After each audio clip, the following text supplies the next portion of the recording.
नमस्कार दर्शकों, मैं हूं कमल श्रीमाली और हम बात कर रहे हैं विवाह में विलंब और उनके कारण और निवारण। तो सबसे पहले तो यह जानना पड़ेगा कि हमारी कुंडली में, हमारे जीवन में किस ग्रह की भूमिका सबसे अधिक महत्वपूर्ण है ग्रह सुख प्राप्त करने में। यदि एक लड़की की कुंडली है, यदि जातक लड़की है, तो उसकी कुंडली में, उसके जीवन में बृहस्पति की भूमिका अधिक महत्वपूर्ण मानी जाएगी। और यदि लड़के की कुंडली है तो शुक्र की भूमिका अधिक महत्वपूर्ण मानी जाएगी। और कोई भी कुंडली में लग्न, चतुर्थ भाव, सप्तम भाव, अष्टम भाव और द्वादश भाव में यदि मंगल हो तो मंगली कुंडली कही जाती है। लेकिन साथ में सूर्य और चंद्र लग्न से भी देखा जाएगा, तब भी उन्हीं स्थानों में मंगल होने से मंगली कुंडली कही जाएगी। मैं देख रहा हूं कि यह कुंडली पूर्ण रूप से मंगली है, सूर्य से भी, चंद्रमा से भी और लग्न से भी पूर्णतः मंगली होने से इसको विवाह में जबरदस्त अतः सबसे अधिक बाधाएं देखने वाली कुंडली यह हो गई। और आगे जो मैं आपको विश्लेषण कर रहा हूं उसको देख करके आप चौंक जाएंगे, क्योंकि किस प्रकार एक कुंडली के अंदर व्यवधान भरे पड़े रहते हैं। सिर्फ जरूरत होती है उनको देखने की, समझने की। बृहस्पति और राहु दोनों साथ में होते हैं। बृहस्पति देवता का गुरु है और राहु असुर बोला जाता है। दोनों साथ में होते हैं। वह स्थिति कष्टप्रद है, पीड़ादायक है। उस स्थिति का नाम है गुरु राहु चांडाल योग। और मैं देख रहा हूं इस कुंडली में भाग्य भाव में यह स्थिति है, यह योग बना हुआ है।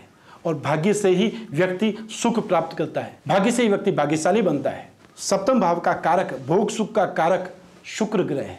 भोग सुख यानी जो पत्नी और पति के मध्य जो सुख का भाव जुड़ा हुआ है, जिसको सैया सुख बोला जाता है, वह स्थिति सप्तम कारक शुक्र की है। और शुक्र इस कुंडली में अपने भाव से द्वादश है और नीच राशि के हैं। अब स्थिति और ज्यादा कष्टप्रद कैसे हो जाती है कि यहां पर चंद्रमा देख लीजिए, सुख भाव का मालिक। सुख किसको मिलता है? सुख हमारे हृदय को मिलता है। यदि हम सुख और दुख की कल्पना करते हैं तो कहां से करेंगे? यहां से, फील करके। तो चंद्रमा भी द्वादश स्थान में, और द्वादश स्थान को नाश का भाव कहा गया है। लग्न से नाश के भाव में, अर्थात दिल और दिमाग को कंट्रोल करने वाला ग्रह चंद्रमा केंद्रुम योस में है। चंद्रमा के आसपास कोई ग्रह नहीं है, कोई ग्रेविटी नहीं है। उस स्थिति को केंद्रुम दोष कहा जाता है। और ऐसी कुंडली में जब आप देख लीजिए लग्न से, अर्थात चंद्रमा से मंगल का षडाष्टक योग, चंद्रमा और शुक्र का दृष्टि संबंध विवाह में विलंब करता है। शनि और सूर्य का दृष्टि संबंध विवाह में विलंब करता है। और ऐसी स्थिति में यह लड़की बिना सोचे समझे यदि शादी कर ले, तब उसके जीवन में विवाह विच्छेद, डाइवोर्स अवश्य होगा। इससे भी घटना और खराब हो सकती है। मैं अपने मुंह से नहीं बोलना चाहता कि कोई लड़की अपने जीवन में विधवा बने, लेकिन ऐसा योग भी इस कुंडली में है। तो यदि देखभाल करके शादी करे, यदि इस स्थिति को, इस विज्ञान को माने, ज्योतिष को माने, तो ज्योतिष के उपाय करके विवाह करे, तो फिर भी विवाह सुख का यहाँ पर प्राप्ति संभव है। अन्यथा इस स्थिति में विवाह सुख नहीं है, नाश लिखा हुआ है, विवाह सुख का अभाव है। अब ऐसी स्थिति में ये क्या करे? तो सबसे पहले पुखराज पहने, और पुखराज बहुत कॉस्टली होता है, नहीं पहन सके तब दूसरा उसका उपरत्न पहने। कात्यायनी यंत्र की पूजा करें, शिव पार्वती की पूजा करें, शिव गौरी व्रत करें। और इसके साथ में सबसे बड़ी यदि कोई काम कर सकती है तो वह लड़की प्रत्येक मंगलवार को लाल वस्त्रों का दान करे, सिंदूर का चूल्हा जाकर के चढ़ाए हनुमान मंदिर में।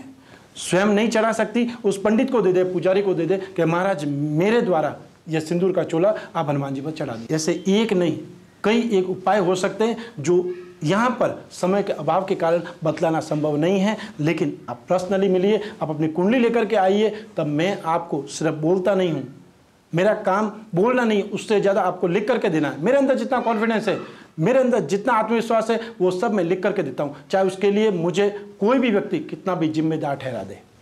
लेकिन यदि मेरे कॉन्फिडेंस है, यदि मुझे साइंस आती है, तो मैं वो सब लिख करके देता हूँ कि कौन सा उपाय करें, किस समय से किस समय के बीच में यह हो सकता है, यह संभव है। इसके अलावा जिन व्यक्तियों की कुंडली मेष लग्न से आरंभ होती है और यदि उनकी शादी में विलंब हो रहा है, व्यवधान आ रहे हैं, तो ऐसी स्थिति में बातचीत करने का जो समय अवसर है वो किसी भी पिकनिक स्पॉट पर करें, मनोरंजन के स्थान पर करें, पार्क में करें, किसी तीर्थ स्थान पर करें। ऐसा क्योंकि शुक्र विलासिता का है, शुक्र एंटरटेनमेंट का है। तो ऐसी स्थिति में यदि विवाह की वार्ता की जाए तब भी सफलता की उम्मीद यहाँ पर मिलती है। किसी भी कुंडली के अंदर जब आप देखेंगे तो विवाह के लिए लग्न, द्वितीय भाव, पंचम भाव, सप्तम भाव और द्वादश भाव पर विशेष रूप से दृष्टिपात करना पड़ता है। लग्न अर्थात जीवन और सुख किसको मिलता है? जिसकी कुंडली है, जो जातक है। उसको सुख मिलेगा। सप्तम भाव का अर्थात ग्रस्त सुख। द्वितीय भाव सप्तम भाव का नाश का कारक है, तो कोई भी स्थिति, कोई भी सुख का नाश हो सकता है, कोई भी चीज। यानी आपकी ये कुंडली है, आपके पिता का भाव यहाँ पे दसम भाव है, तो उनसे अष्टम भाव या फिफ्थ हाउस पिता के नाश का घर भी है, आयु के नाश का घर भी है। तो उस स्थिति को पूरी कुंडली में से आप नाप सकते हैं, देख सकते हैं, जान सकते हैं। तो जिसको द्वितीय भाव बोलते हैं, द्वितीय भाव परिवार का है। परिवार एक इकाई है।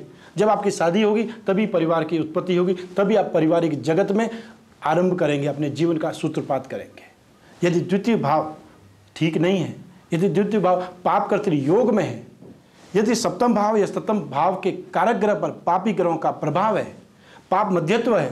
पाप मध्यत्व का अर्थ यहाँ पर कैची से है, पाप कर्तृ योग।